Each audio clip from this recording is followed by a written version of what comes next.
भारत की मिट्टी में एक वीर सपूत पैदा हुआ था जिसने लिखा, दुश्मन की गोलियों का हम सामना करेंगे, आजाद ही रहे हैं, आजाद ही रहेंगे। इन पंक्तियों को लिखने वाले थे महान क्रांतिकारी चंद्रशेखर आजाद, जिन्होंने कसम खाई थी कि जीते जी कभी अंग्रेजी हुकूमत उन्हें गिरफ्तार नहीं कर पाएगी। नमस्कार दोस्तों, मैं हूं अनुराग सूर्यवंशी और आप देख रहे हैं नारा टीवी की खास श्रृंखला इतिहास के पन्नों से। आज भी हम 15 अगस्त 26 जनवरी के दिन भारत के अमर शहीदों की जय जयकार लगाते हैं। उनमें से एक नाम चंद्रशेखर आजाद का भी रहता है, लेकिन वो नारे, वो जय जयकार बस नाम मात्र के लिए ही रहते हैं। वास्तविकता में ना तो हम उनके आदर्शों को मानते हैं और ना ही उनकी कहानियों से कोई प्रेरणा लेते हैं। उनके आदर्श और कहानियां बस एक फोटो तक ही सीमित रहते हैं, जो किन्हीं दफ्तर की दीवारों पर लटके लटके धूल फांकती रहती हैं। नारा टीवी आपके सामने कुछ ऐसे पहलुओं को रखता है जिन्हें मेन स्ट्रीम मीडिया या अन्य मीडिया सामने लाने की कोशिश नहीं करते। इसी क्रम में हम आप सबके सामने एक ऐसी कहानी लेकर आए हैं जिसे सुनकर आपकी आंखें शर्म और क्षोभ से झुक जाएंगी। ये कहानी है अमर शहीद चंद्रशेखर आजाद की माताजी जगरानी देवी की। 23 जुलाई 1906 को मध्य प्रदेश के भाभरा गांव में पंडित सीताराम तिवारी और जगरानी देवी के घर एक बच्चा पैदा हुआ जिसका नाम रखा गया चंद्रशेखर तिवारी। लेकिन बाद में उस लड़के ने खुद को आजाद घोषित कर दिया और कभी अंग्रेजों के हाथों न मरने की कसम खाई। पंडित सीताराम तिवारी उत्तर प्रदेश के उन्नाव जिले के बदर गांव के रहने वाले थे। बाद में वो भीषण अकाल के चलते मध्य प्रदेश के भाभरा गांव में जा बसे थे। हम आपको कहानी सुनाएंगे चंद्रशेखर आजाद के शहीद होने के बाद की। चंद्रशेखर आजाद के शहीद होने की खबर उनकी मां को कई महीनों बाद मिली। वो पहले ही ऐसी दुख की घड़ी से गुजर रही थी। उस पर जब उन्हें ये पता चला कि उनका बेटा नहीं रहा तो पूरी तरह से टूट गई। बताते हैं कि चंद्रशेखर ने अपनी फरारी के करीब 5 साल बुंदेलखंड में गुजारे थे। इस दौरान वे ओरछा और झांसी में रहे।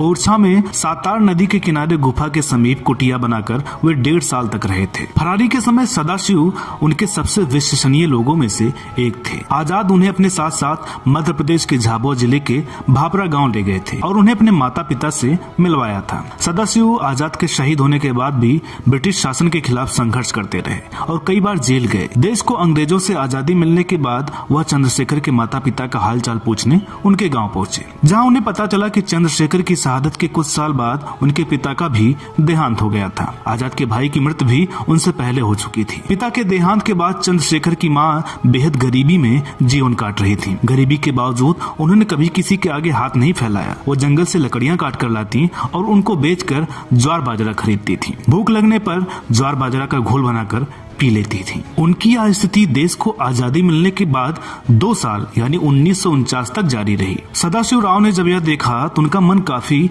दुखी हो गया। एक महान राष्ट्रभक्त की मां एक वक्त के भोजन के लिए भी तरस रही थी। जब उन्होंने गांव से कोई मदद न मिलने का कारण पता किया तो पता चला कि चंद्रशेखर की मां को एक डकैत की मां कहकर पुकारा जाता था और समाज ने उन्हें बहिष्कृत कर दिया था। आजाद की मां की इस दुर्दशा को देखकर सदाशिव ने उन्हें अपने साथ झांसी चलने को कहा, परंतु उस स्वाभिमानी मां ने अपनी उस दीनहीन दशा के बावजूद उनके साथ चलने से मना कर दिया। तब चंद्रशेखर आजाद को दिए गए अपने एक वचन का वास्ता देकर सदाशिव जी उन्हें अपने साथ झांसी लेकर आए। सदाशिव की स्वयं की स्थिति भी बहुत ही खराब थी। उनका घर बहुत छोटा था, अतः आजाद के ही एक और अन्य मित्र भगवान दास माहौर के घर पर आजाद के माताश्री के रहने का प्रबंध किया गया और अपने जीवन के अंतिम क्षणों तक वो वहीं रही। मार्च 1949 में जब आजाद की मां जगरानी देवी का झांसी में निधन हुआ तब सदाशिव जी ने उनका सम्मान अपनी मां के समान करते हुए उनका अंतिम संस्कार स्वयं अपने हाथों से किया। अपनी अत्यधिक खराब स्थिति होने के बावजूद सदाशिव जी ने चंद्रशेखर आजाद को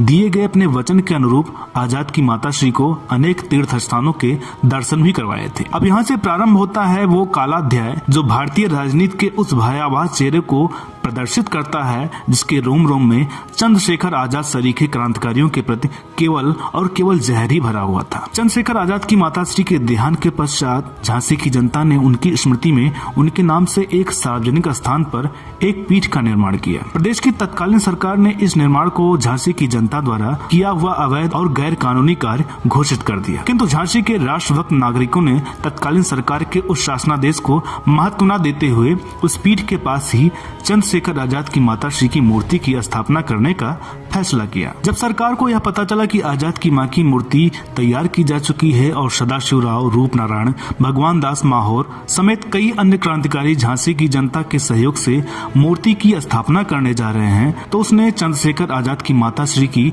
मूर्ति की स्थापना को देश और झांसी की कानून व्यवस्था के लिए खतरा घोषित कर दिया। उनकी मूर्ति स्थापना के कार्यक्रम को पूरी तरह प्रतिबंधित कर झांसी शहर में कर्फ्यू लगा दिया गया। चप्पे चप्पे पर पुलिस तैनात कर दी गई ताकि ये मूर्ति न लगाई जा सके। तत्कालीन सरकार के इस स्वरूप के खिलाफ आजाद के अभिन्न सहयोगी सदाशिव जी ने ही कमान संभाली और चंद्रशेखर आजाद की माताश्री की मूर्ति अपने सिर पर रखकर इस ऐलान के साथ कर्फ्यू तोड़कर अपने घर से निकल पड़े कि यदि चंद्रशेखर आजाद ने मातृभूमि के लिए अपने प्राण बलिदान किए तो आज मुझे भी अवसर मिला है और उनकी माताश्री के सम्मान के लिए मैं भी अपने प्राणों को न्यौछावर कर दूंगा। अपने इस ऐलान के साथ आजाद की माताश्री की मूर्ति अपने सिर पर रखकर पीठ की तरफ चल दिए। सदाशिव जी के साथ झांसी के राष्ट्रभक्त नागरिक भी चलना शुरू कर दिए। अपने आदेश की झांसी सड़कों पर बुरी तरह धज्जियां उड़ती देख तत्कालीन सरकार तिलमिला उठी। अपनी पुलिस को सदाशिव जी को गोली मार देने का आदेश दे डाला, किंतु आजाद की माताश्री की प्रतिमा को अपने सिर पर रखकर बढ़ रहे सदाशिव जी को जनता ने चारों तरफ से घेर लिया। अतः उस सरकार ने उस भीड़ पर भी